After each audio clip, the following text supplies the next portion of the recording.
bonjour. Alors, je parlais de Théo Perronin parce que vous nous suivez toujours en direct sur le site de BPI France, mais aussi avec le hashtag Big 2022. Théo, lui, il a relevé un défi qui est un peu fou. Alors, un peu fou pourquoi? Parce qu'il a voulu construire un ordinateur quantique. Alors oui, tout à l'heure, le ministre nous expliquait à quel point on était fiers d'avoir ce prix Nobel en quantique.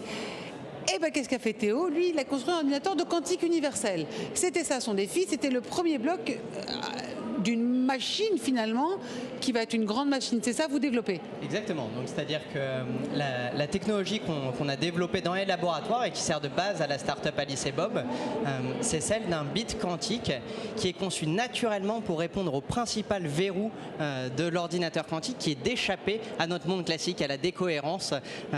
Et donc grâce à cette technologie-là, on arrive à faire la course au coude à coude avec les géants de la tech pour construire cette machine et libérer cette puissance de calcul exponentiel. Bon, alors pour quelqu'un qui est un peu néophyte, la quantique concrètement, qu'est-ce que c'est? Qu'est-ce que c'est? C'est la description la plus fine qu'on ait de la nature, de notre monde. C'est pas une théorie farfelue, c'est le modèle qui permet d'expliquer comment se comporte la nature de la manière la plus générale possible.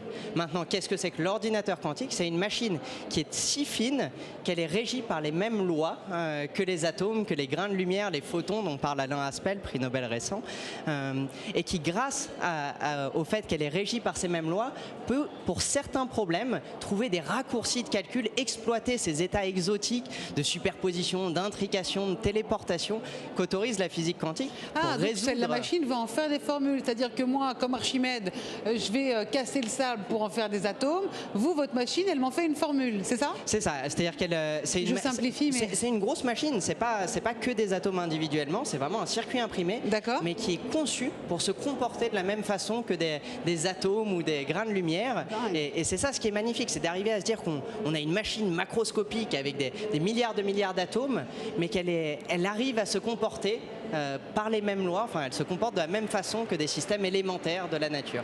Mais alors comment on en arrive à ça? Déjà, comment est-ce que vous avez été passionné par la quantique, j'imagine, assez rapidement, parce que vous êtes très jeune.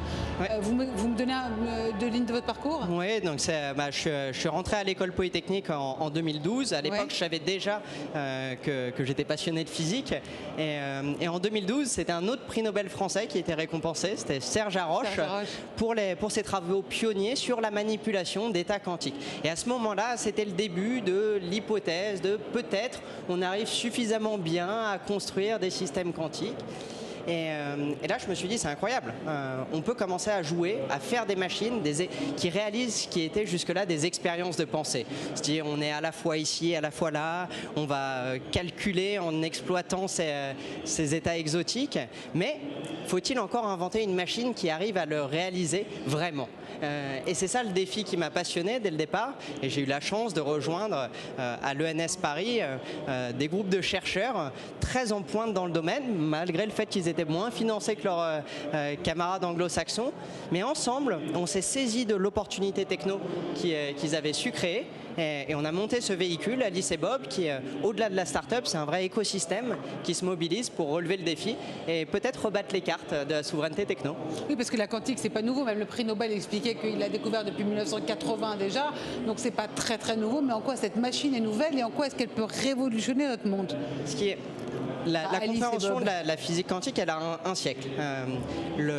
Et effectivement, on l'a comprise de plus en plus finement et l'a maîtrisée. Mais ce qui s'est passé cette dernière décennie, c'est qu'on s'est mis à être capable de maîtriser vraiment quelque part des circuits, des ensembles d'atomes, des systèmes physiques suffisamment finement pour arriver à jouer avec les règles du jeu de la physique quantique. Et c'est ça, ce qui est nouveau, c'est qu'on arrive à construire des machines, qu'on arrive à jouer dans la même cour avec les mêmes règles que la nature. Oui, mais alors, en jouant avec les mêmes règles que la nature, vous arrivez à vous mettre au niveau, voire dépasser les gros géants. On parlait de Google et autres, c'est ça? C'est une histoire qui s'écrit. On a remporté une bataille, ils nous ont rattrapés, on les a redevancés, ils nous ont rattrapés, et il nous reste encore énormément de jalons. Aujourd'hui, il ne faut pas se méprendre, on a créé une opportunité, on a assemblé une équipe de talents très forts, mais on reste pas tout à fait à la bonne échelle. À Alice et Bob, on a une croissance formidable, on a levé 30 millions d'euros, on est 60 en 2 ans, mais nos compétiteurs sont un ordre de grandeur au-dessus, et charge à nous, c'est pas un reproche, c'est charge à nous de mobiliser, de rassembler et de se saisir de cette opportunité. Il va vous aider le Nobel? En tout cas, il fait pas de mal pour mettre un bon coup de projecteur sur cette révolution qui s'annonce et qui est un vrai espoir pour nos sociétés d'avoir des nouveaux outils, des outils à la mesure des défis du siècle qui nous attend. Merci beaucoup. En tout cas, c'est passionnant. Théo Péronin, donc je rappelle, vous êtes CEO et cofondateur de chez Alice et Bob. Pourquoi le nom Alice et Bob rapidement C'est les deux personnages clés, le point A et le point B dans les exercices de physique, c'est Alice et Bob. D'accord. Au moins, c'est clair. Merci beaucoup.